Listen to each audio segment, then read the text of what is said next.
Hello, everybody. Welcome to the Toon podcast. It's a review of the first game of the season. The football is back. Keegan, I am Jack in Brisbane. I've got Keegan down in Victoria. It's about 11 o'clock in the morning. It was a bit of a late night last night. Not as late as some of them can be, but we thought we'd just jump on, do a little review of the game. How are you, Keegs?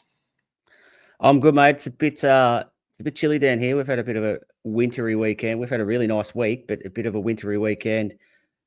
I don't mind the 9:30 kickoff. They're probably my set. I much prefer the 7 a.m. I'm more of a morning guy than a night guy. Yeah. But yeah, can't complain. Eddie's free to wear primetime mags are back. I know, free to air in Australia. That's unusual. For those that don't know, it was with Optus Sport, and it's switched over to Stan now, which is good because we got the Champions League as well.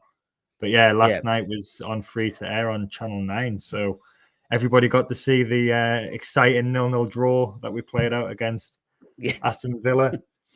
Keegs, do you feel ready for the football to be back? Do you think that you've had enough of the off season? Do you think, because it feels like a long time since the Everton game on 27th of May or whatever it was, even before that. So mid-August now, do you feel ready and raring to go for the football to be back? No, absolutely not. And our pre-season games and our summer, I'd wish we started in another couple of weeks and to give us a chance to get. I think Jacob Ramsey would have been. We could probably get to him shortly, but I thought he would have been very handy off the bench yesterday. And I'm sure we'll talk into another reason why we probably didn't win the game. And I reckon that had probably be fixed up in a couple of weeks' time. So I was happy to wait. Happy to wait a couple of weeks for us just to get some answers on a few questions that have been getting asked probably for the last 8 weeks. So yeah, but time waits for no one, mate. So doesn't matter what I think. We're into it. I remember a few years ago that they ended the transfer window on the before the season started to try and sort of put to bed all this noise and nonsense that you have to deal with. And I'm sure managers absolutely hate this time of year, this 2-week period where they're trying to prepare for games, trying to buy players. It's but for me, I'm always just happy to get the real football back. The preseason, like, the results don't matter. Nobody cares. It's just about getting fitness. So I know that we didn't win any of the preseason games, but yeah, it's nice to have some actual football to talk about. So we are going to talk about the football. Then we'll talk about the Swedish elephant in the room. And then we might talk about Jacob Ramsey and a few of the other transfer stuff going on. Yeah, just quickly though, I thought Kraft might have come on yesterday, but we'll get to the big Swede later on. Yeah, we will. So going into this game, what were your expectations for the game, and were your expectations met through the game? My expectations were low, and no, they weren't met because I thought we were really, really good and we should have won. We dominated the game, and I don't know why. I probably read too much into the preseason form, and not even so much the results, just the way we played. The bits I've seen were very clunky, and it was a far cry to what we've seen this group of players do and produce consistently over the last 2.5 years. So, having said that, with our record against Villa at Villa Park isn't great. Our record against top 6 teams at their home ground also isn't great, especially last season. So, having said all that, and yeah, the rat in the room, it was really hard to find a positive angle to cling on to, that we were going to at least give a good performance. Result sort of doesn't really matter as long as we can just sort of take something away from the game to go, okay, look, we might have lost, but we're all right. That first 45 minutes was incredible, and I got mad at myself knowing that it's literally the same group of players who have been delivering this stuff for the last couple of years. And why did I think they wouldn't? And why did I think the manager wouldn't be able to get them up for it? So yeah, I was a bit angry at myself at halftime, and at the end of the game too. That, like, why do you doubt this guy, and why do you doubt these players? Yeah, it felt a bit like not a free hit. Like, Eddie especially hates that phrase because no game's a free hit, and it's the first game of the season, and all the points are important. but it definitely felt like we were going into it as underdogs. Villa haven't been beaten at home since Arsenal beat them back in September, something like that. So they're really, really strong at home. They beat us 4-1 just a few months ago. They absolutely hammered us, to be honest, that day. So I think that and all of the transfer stuff has contributed to us feeling not nervous about this game, but I just don't think expectations were very high. So I think that's why the first half performance especially was such a positive thing. It was so good, especially after last season where we didn't play well at all for the first 4 games, but we didn't lose, and then we got absolutely hammered at Fulham. So it's really encouraging to see us play that well, even though we didn't get the goal and get the result. But there's been a bit of a mixed reaction to the result. So you've got people saying it's 2 points dropped, frustration, and then there's some people who are quite content at the result and they feel a bit more positive about it. Where do you sit on that spectrum? Yeah, well, and I said this morning that was pretty much a 3-line synopsis of our group chat when I woke up this morning, and it's fine. Everyone's right. All them opinions are right. We did play well, and yeah, we probably would have won if we had a capable striker on the pitch. They're all true, and they can all be true, and you don't have to argue with others that they're wrong and you're right, because you're both right. I'm probably more in the positive sort of camp that we played well. We got a point away from home with probably a rival, not in terms of league position, not so. I think there is still a little bit of a rivalry between us, but I feel that's even maybe on the slide, and we could come together for the greater good of taking on the 6 PSR teams above us. But yeah, I'm more of a played well, got a point away from home against a direct rival in the league. That's great. Move on, and we sort the stuff out up top of the pitch, and we could be better. Yeah. I think it was. That's where I am as well. Like I felt quite happy after the game. Even though we were playing against 10 men, and on balance we probably should have won, but they still had a few chances as well. But when I woke up this morning, I felt pretty content as well. I think it's a decent way to start the season.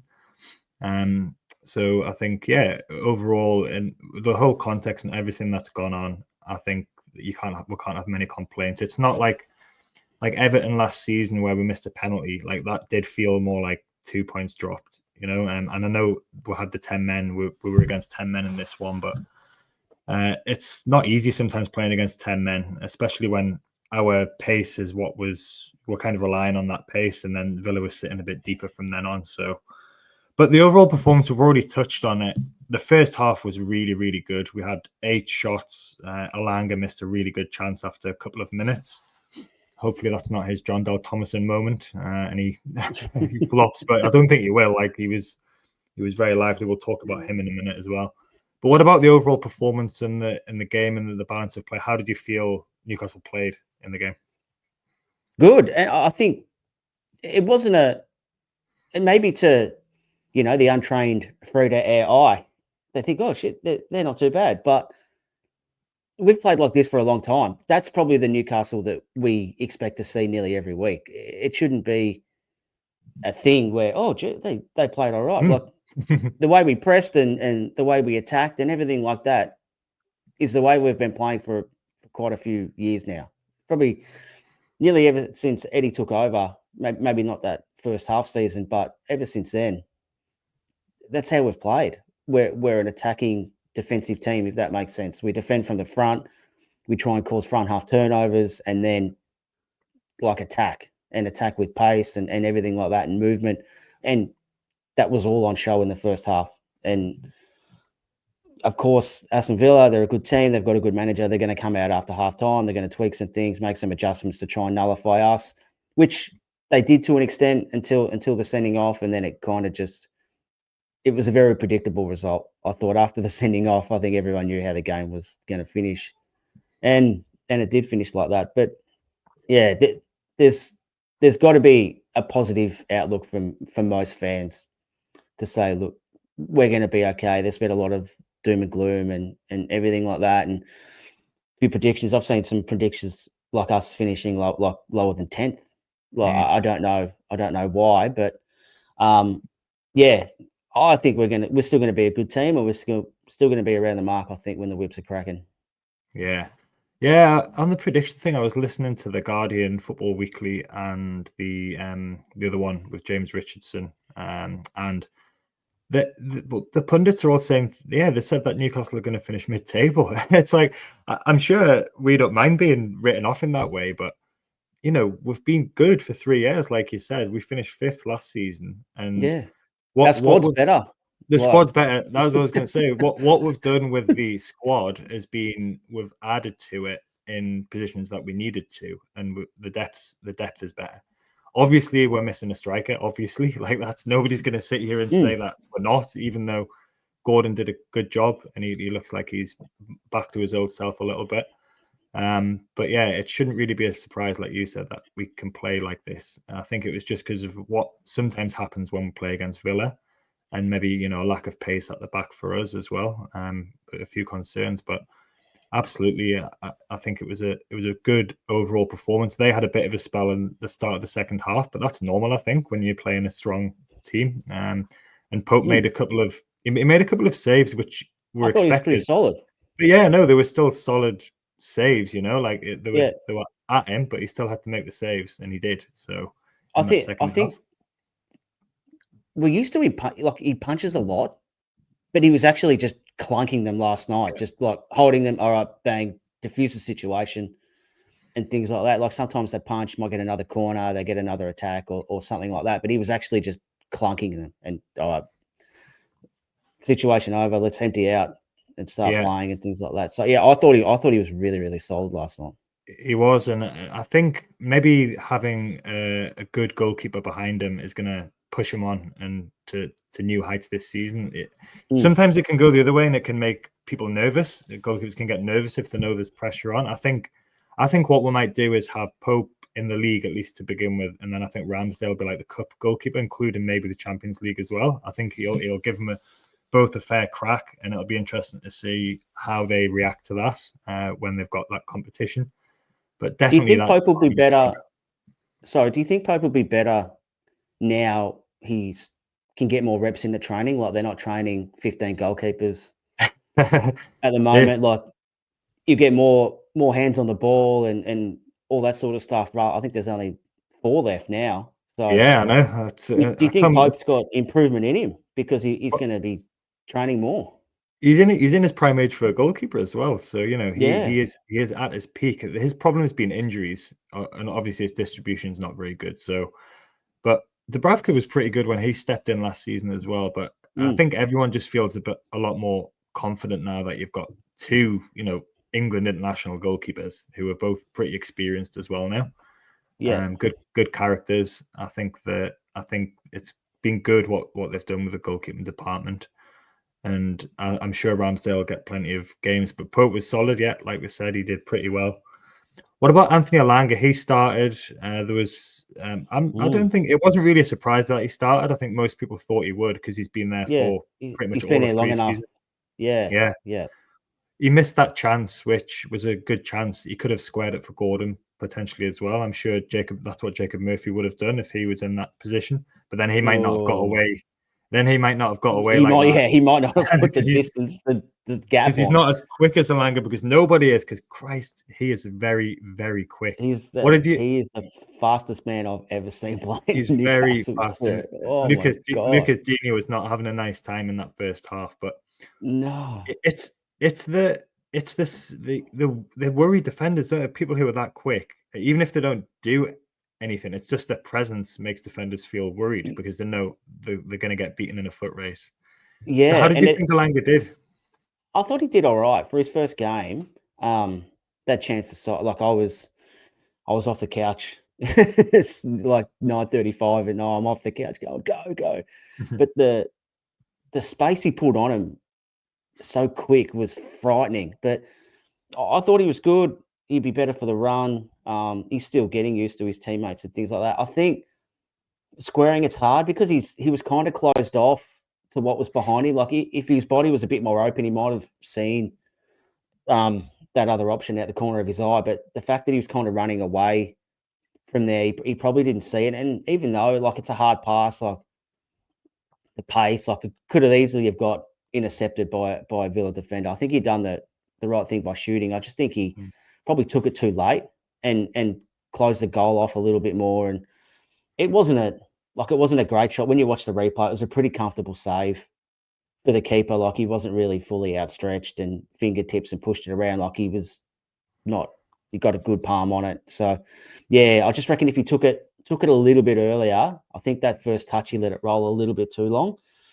And then and it was a perfect height for the keeper too, wasn't it? Like if he goes a bit lower, maybe he could have squeezed it underneath him. But yeah, he was good. I think, and his pace is going to cause problems because, like you said, with the defenders, they're going to be worried about their positioning, knowing that if a turnover happens, then there's no way they're going to get him.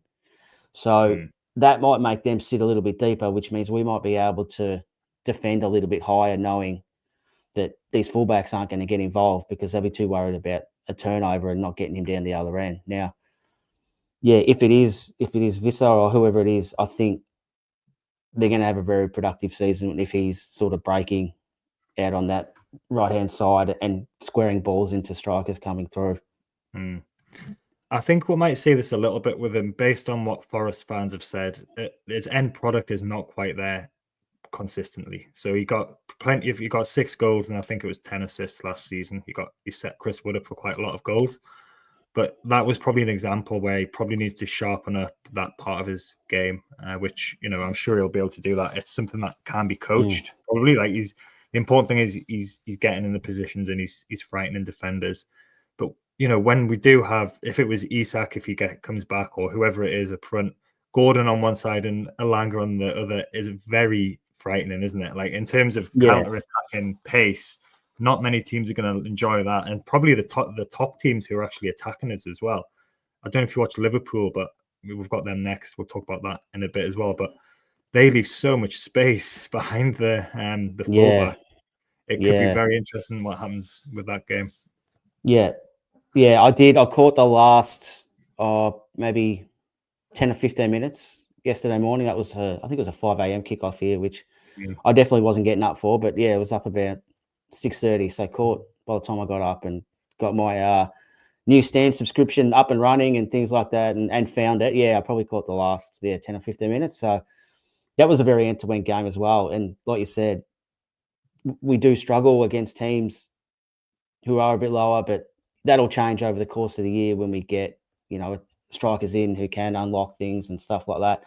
But teams who want to go at us, good luck, because if you turn it over, you're not catching us down the other end. Yeah. And Gordon looked sharp, didn't he? He's had a good preseason. He hasn't scored, but he's because this is the first summer for 2 years that he's actually had a proper break, because 2 years ago he was at the under 21 Euros and he did really well. And he came into the season full of confidence, and that's when he had his breakout season. Last summer he was away with England. He barely got a kick, and then he had all that unsettledness as well, where there was a real possibility he could have ended up going to Liverpool, and he was unsettled, but then he signed a new contract. But last season he just wasn't at his best. I don't think there was a spell in the middle of the season where he did quite well, but then he let himself down with getting sent off against Brighton in the cup. But he wasn't at it, was he? And it's really good to see this Anthony Gordon back, looking fit and looking confident. Yeah, and he's admitted that too. I think he done a really good interview with Craig Hope on one of the overseas preseason tours, and he admitted it that he was unsettled. He said was turned. He found it hard to. He was still really depressed about what had happened at the World Cup. He thought he could really offer something to the team, and barely played, which made him upset and things like that. So there was a lot of mitigating factors in what he done last season. But yeah, I know it's only one game and we don't want to get too excited, but I thought he was really, really good, and I thought his energy and his pressing and everything like that was probably to the level that we're used to him being at the season before when he was player of the season. So like he got that red card on all his own just from his endeavour and his will to get beyond the last defender and things like that. And I thought his defensive stuff and his pressing was really, really good too. I thought he was a bit let down by some of his teammates on that second line of the press where he'd kind of rushed the keeper and he just played an easy pass up the middle because that next line hadn't pushed up, which is not his fault. But yeah, I thought he was really, really good. And he should take a lot of confidence out of that he's going to have a good season because when he plays like that, we're a good team. Yeah, he's such a key player. If he can get back to what he was 2 seasons ago, we're going to have a good season. The bench looked quite good as well, even though there was only one goalkeeper on it. But Park, the Korean, he was on the bench. He's obviously been impressing in preseason. Yeah. He's looked good when he's come on, but I think it says a lot that you've got an 18-year-old who has just moved to the club, who's from a completely different culture, and he's been playing in the South Korean second division. Looks like some pickup for him to be on the bench. Lewis Miley was on the bench. Obviously, we need strikers. We all know that, but the defensive strength and depth really is there, isn't it? Dan Burn is showing absolutely no signs of slowing down or getting any worse. In fact, he's probably getting better. He was absolutely brilliant again. Yeah. But you've got a bench that's got Chow and Lascelles, I think, was on it. Kraft.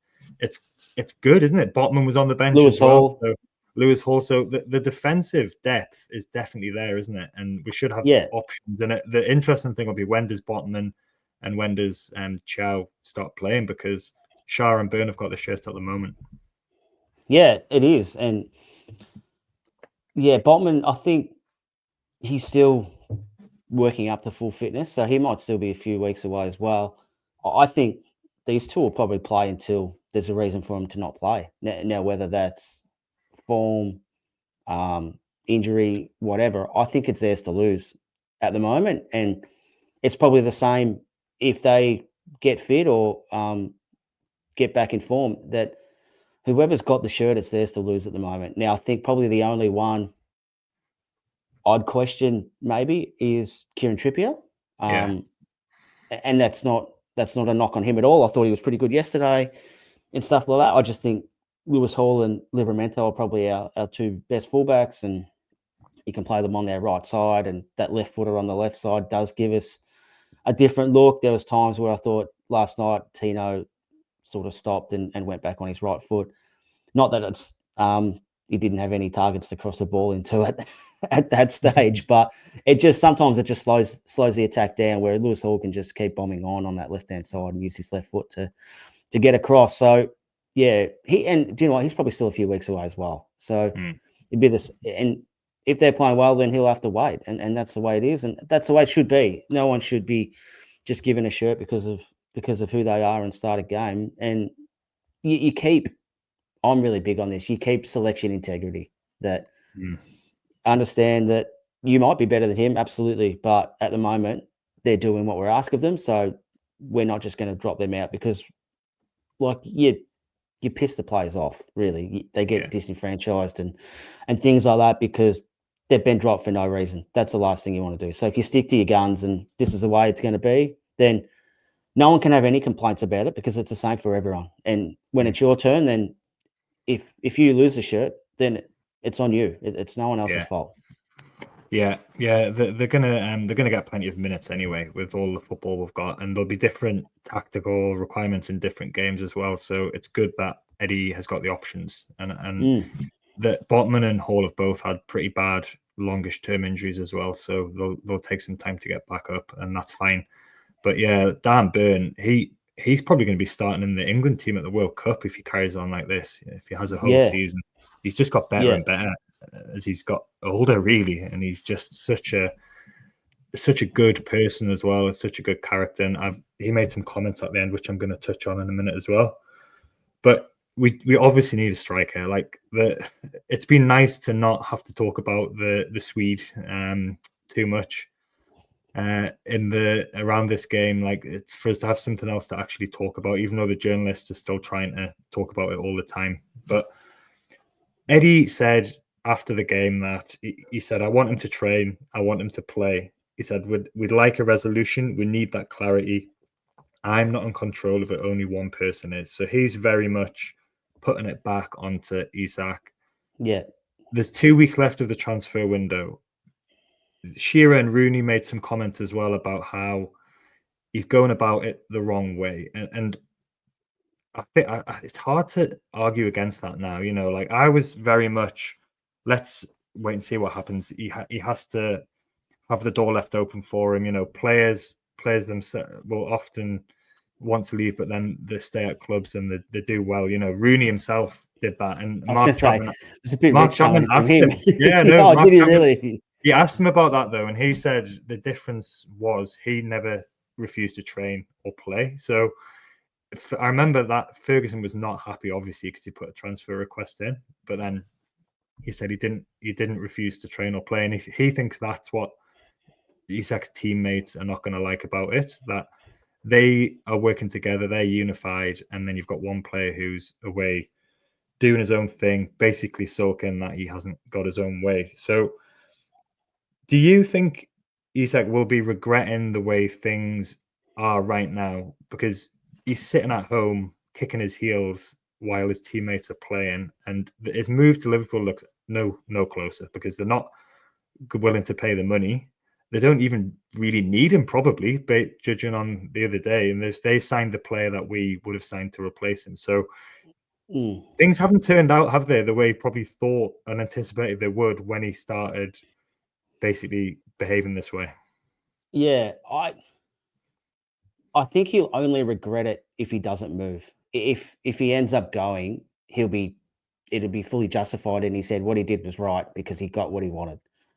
Now, yeah, if the club hold firm or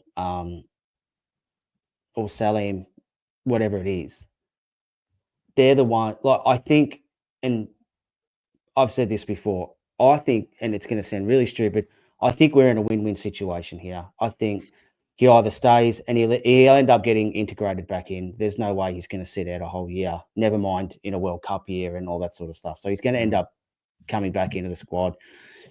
You'll have to mend relationships with the players and everything like that. There's no doubt about that, but that's on him. Or we get 150 million for him. We get 2 new strikers to replace him, and we can carry on as well. So, yeah, I don't think we're in a lose situation. And I know people might think that's stupid. Hey, you're losing one of the best strikers in the world, but every good club loses big players. It's a reality of the game these days. But what you do is that you got to replace them, and you replenish your squad, and you sort of do everything you need to do. And he's irreplaceable. Let's not pretend he's someone we can just go and buy whoever.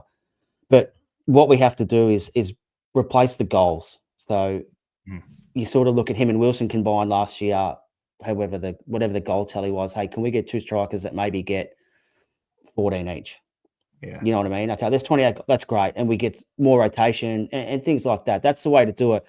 The only thing I'm concerned about is I think there needs to be a cutoff on this, that there's got to be a day or a date that the club have in mind to say if they don't stump up the 150 or whatever they're going to sell him for, if it's 140 plus add-ons or however it's structured, they'll have a figure in mind. Or if they're firm on 150, then it's 150. Whatever it is, they've got to have a date in mind that if they don't stump up by this date, it's not happening, because we need time to move on. We need time to replace and everything like that. We can't leave ourselves short in that position, because that's going to be detrimental to us. So the onus is on Liverpool to come up with the number and then actually make Newcastle make a decision. Now, yeah, does 150 make a decision, or is it, well, we don't care what you're offering? The answer is no. Now, however, whichever way it falls, we need an answer. Probably, what are we now? We are, give me a sec here. I've got about 2 weeks to go of the window, yeah. So and we're playing Liverpool. We're playing Liverpool in 9 days. Yeah. So I'd be staggered if it happened before then. And actually, no, I wouldn't be staggered, because nothing surprises me anymore with this stuff. And if it's 9 days, that's actually quite a long time. So it might still happen before then. But yeah, I think we've just got to, it can't drag into the last week of the transfer window, because that's not going to be long enough for us to try and get our targets in to replacing who we need to. Now, Liverpool, like you mentioned earlier, mate, this could have been all sorted if they didn't buy the bloke that we wanted to replace him. He'd be a Liverpool player already. Like, it was just so stupid by them. And, like, are they thinking, well, he started off pretty good. The bits that I've seen and the highlights that I watched, he looks a good player, and I can see why we were interested in him for 3 years as well. he's very Isak size too. He's sort of taller than I thought he was and a bit more gangly. Now, where does he fit into it all? Like, is he Yeah. going to play him on the left wing? Like, yeah, that Yeah. sort of stuff. You sort of watch that first game and you think, well, shit, where am I playing? Yeah, yeah, that's another reason why I think he might just be have watched these games and think, I'm not sure about this. But I think there's been some kind of strategy from the club, because both Dan Burn and Anthony Gordon were asked about it, but they basically just said, they kept on saying the group's tighter than ever. You know, nobody's done anything by themselves. They're talking about the collective, the togetherness. They've admitted that, Gordon said it's tested us, you know, but then they said we're a really tight knit group. I think it was very interesting that Eddie in his pre-game as well, just without prompting, mentioned Bruno as somebody who loves playing for this shirt, you know. So I think there's definitely been a strategy from within. Maybe they've said to the players, look, let's really push this, you know, like we're united. And I think it's worked. And I think it worked in the performance. And definitely there'll be some bridges to build if he is to come back. But he's not going to sit in the reserves for 6 months until January. It's just not. It's not going to happen. So I think there's an international break coming up about the 7th of September. So I think they might say to him, look, get your head sorted, go away, and then come back. You know, apologize or do what you feel you need to do to build some bridges, and then let's start again from after that international break. I think that might be the way it goes if he isn't sold. But yeah, What do you think? Who knows? Do you think he'll be a Newcastle player on the 2nd of September? I'm swaying towards no. I think he will go, but I don't know who we're going to sign to replace him. You know, like with Visser is not the Isak replacement; he's the Wilson replacement. So we need another one. So I think that it'll depend on that, and we've obviously missed out on a few. I don't think we'll panic by somebody who we don't want, or who we haven't, you know, who we haven't shown interest in, or who we haven't scouted properly. And I think it'll be a big message to the football world, really, if we do keep him and say we weren't bullied by Liverpool. We didn't bow to player power 3 years into a 6-year contract. So I think, but it'll be in the club's best interest what happens, and I trust that they'll get the right decision. But the whole thing's been very disappointing. I think it's sad the way that it's turned out. But I think another thing, I think Eddie Howe's management of it has been, it's just an absolute masterclass in how to diplomatically manage a football club. And I'm going to plug my article that I wrote for NUFC blog, basically just saying how much I love Eddie Howe. I'll say that all the time. But if you think Alexander Isak is important to Newcastle United, he is important, but he's absolutely nothing on Eddie Howe. And Eddie is as close as you can get to. Nobody's bigger. No individual is bigger than a club or more important. But Eddie is as close as you can get to that. I think he's kind of like Alex Ferguson, Arsene Wenger importance to those clubs. And I know it's not ideal to have so much power in one person, but that's the way it's gone. And we're so lucky to have him. And I think his management of the whole situation has been pretty spot on. Do you know what? And you'll be the same as me, and I reckon there'll be a lot of people watching and listening to this as well that'd feel the same. Is that you do read a lot of stuff on social media and the internet about Isak, and a lot of it is driven from people on his side and things like that. And you do get worried and concerned and think the whole thing's turning to shit and stuff like that. And it goes on for days and days and days until there's an Eddie Howe press conference. Yeah. And then you just kind of go, like, thank God he's running this joint. Like it's just like a calming influence over the whole situation. And not just this, he's been like this over lots of different situations. He's always really measured and careful with what he says. and he never really gives anything away and stuff like that. And he's just so he's so boring to listen to, but he's so captivating to listen to at the same time because he answers all these questions without actually really answering them. It would have been so easy just to unload on him and throw him under Yeah. the bus and pretty much say, look, forget about what all these paid journalists are reporting. This is the truth. But he's never done that because he's never thrown him under the bus. Now, if he does get sold, maybe he changes his tune once he's out of the club. But yeah, he's so good, and he's managed this situation as good as anyone. And I'm the same as you. I wouldn't swap him for anyone in the world at the moment. He never gets irritated, or he never shows that he gets irritated. Like that press conference was 35 minutes, and pretty much all of them asked about Isak, and most of them said, "I'm sorry to ask about this." And I was just thinking, why don't you just ask something else then? That these. I'd love to be in there and just ask him, like, what? How did you pick Elanga over Murphy? Oh, like, just tactically, make him actually, yeah.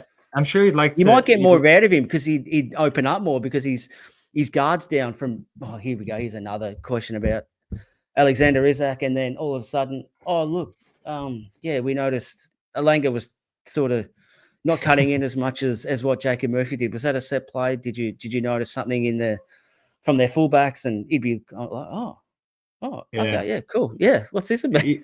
He just instinctively knows how to answer to dampen things down a bit. But like you said, he's very captivating for us to listen to because we put so much trust in him and because he's the most important person at the club.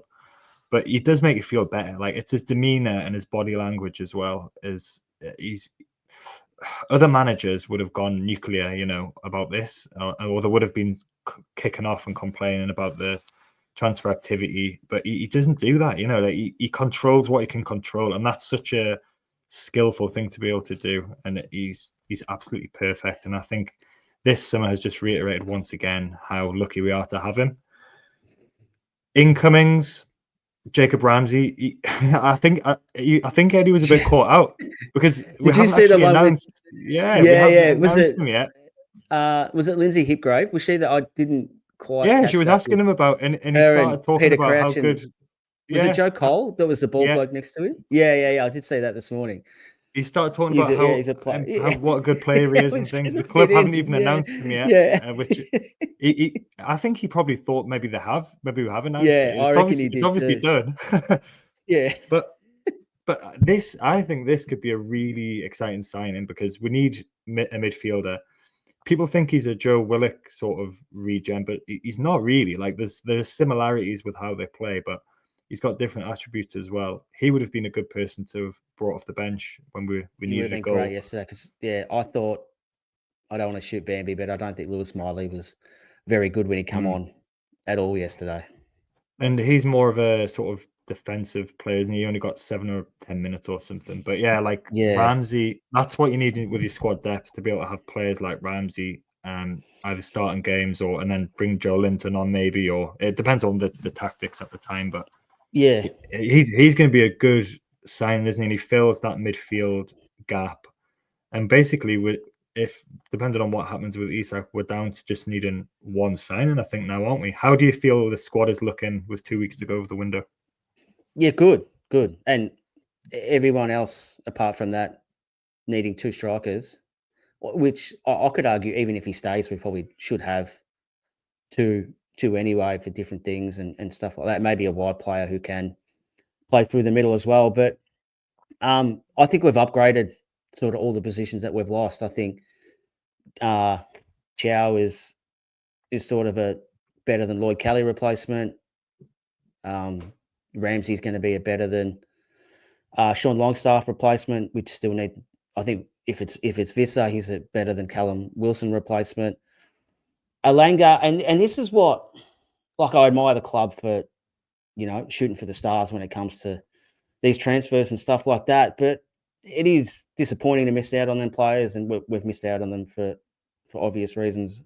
One of them, or the main one, being probably money and wages. But when you look at our starting 11, and assuming that, just forget it, this whole Isak thing's happened, I reckon at the end of last season, most people would have said the two positions we only really need to strengthen is the right winger and the right centre back position. I think there's no one else that's screaming out to be replaced in that team, and we've done that. Now, the Isak stuff isn't great, and it has thrown a spanner in the works with everything, and I hope we can get it sorted one way or the other and come out on top. But our business has been really good, and I think our squad in total is a lot better than what it is last year. And also, I think Ramsdale is an upgrade on Dubravka.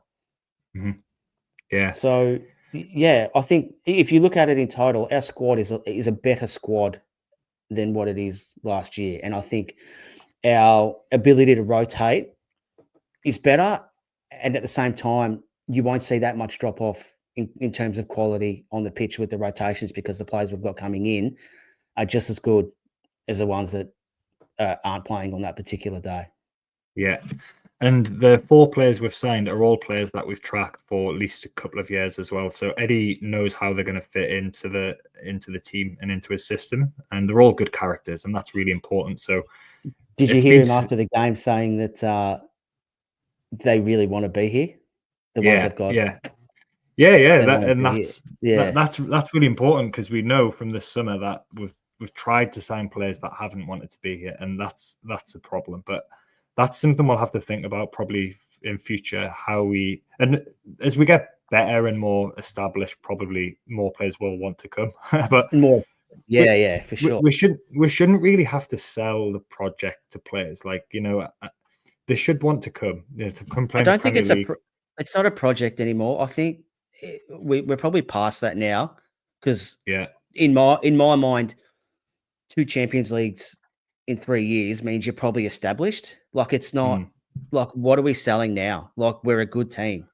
Like, come and play. Team with a great manager as well, and that's a selling point. So with great fans, with a great stadium, and you'll be loved.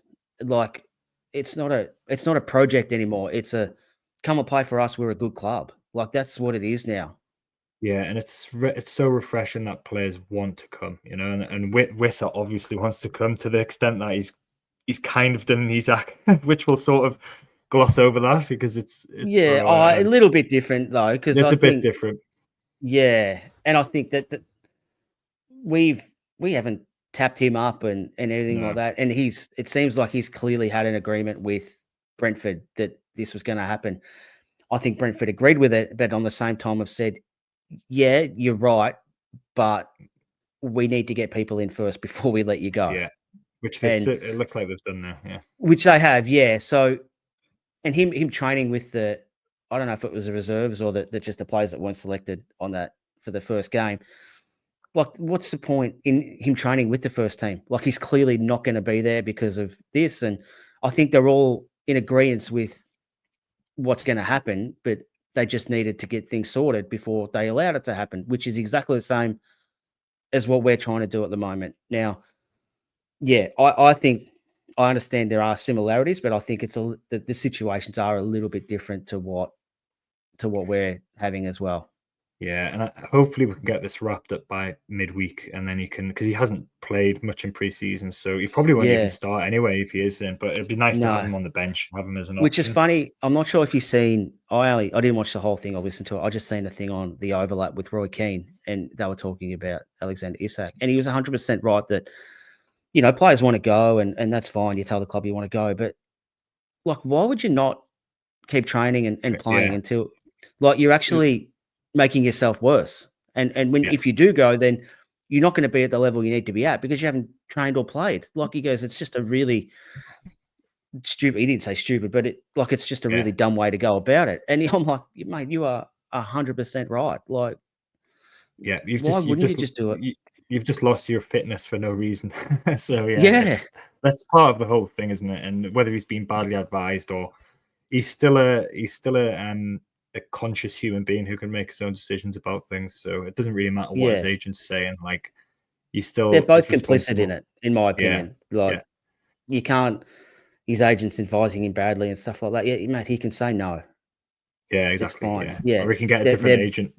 yeah, they're both as bad as each other. You can't sort of say one's bad and the other one's not. They've both Yeah. handled it really, really bad. But like you said, if he gets his move, the means justify that, it's justified with what he's done. Yeah. But he hasn't been training, so he's not going to get straight in the Liverpool team because he's not been No. training. So even then, it's Yeah. just been very messy, the whole thing. And we will have a resolution to this at some point in the next few weeks at least. So that would be good. Yeah. Let's have we'll have a quick little look ahead to Liverpool, which is shaping up to be an all-timer of an atmosphere. Yeah. I think can I get my early prediction out? Yeah. This is going to be more barbaric than PSG. PSG, yeah. I was thinking it's going to be at that level. And both Dan Burn and Gordon, again, both talked about it. So the players have set their mind firmly on this. Burn said, he started talking about it and he goes, oh, yeah, next week is going to be, and then he's just sort of giggled. And then he said big or something like that, So he knows what's going on.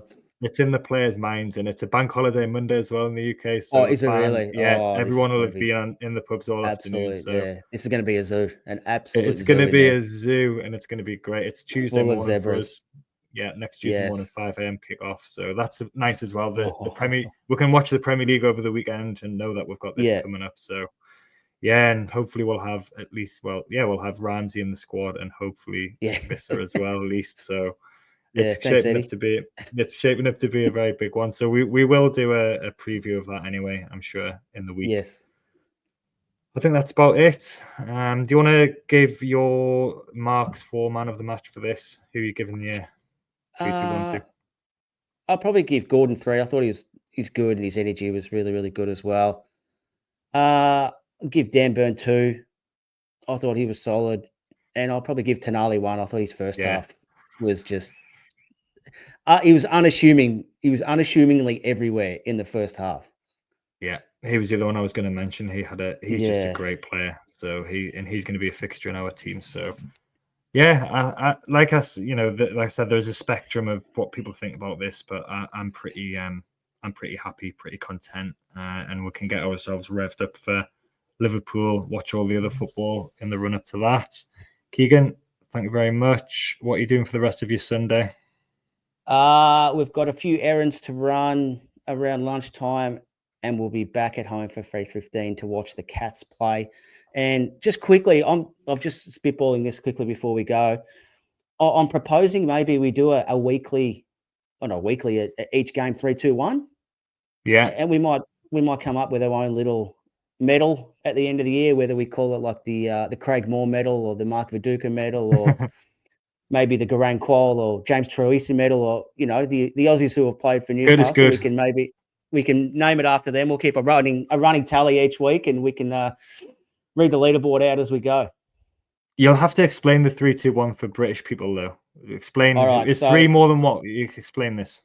Yeah, so in an Australian voting system, if you want to call it that, at least in AFL, I think NRL might be similar to. I think we do an Allen Border medal in the cricket, which is a similar voting system where you give 3 votes to the best player, 2 votes for the next best, and 1 vote for the one after that. Whoever has the most votes at the end basically wins. So it's a very easy system. So yeah, we'll go Gordon, Burn, Tonali will be our leaderboard at the moment, and then we might keep this going during the year, and we can spitball maybe in the group chat what we're going to call our medal, and then we'll get back to everyone. That sounds very good. Excellent, lovely stuff. Have a good one. I'll speak to you soon. Like I said, we'll be back midweek to preview Liverpool. Too easy. See you, mate. Yeah.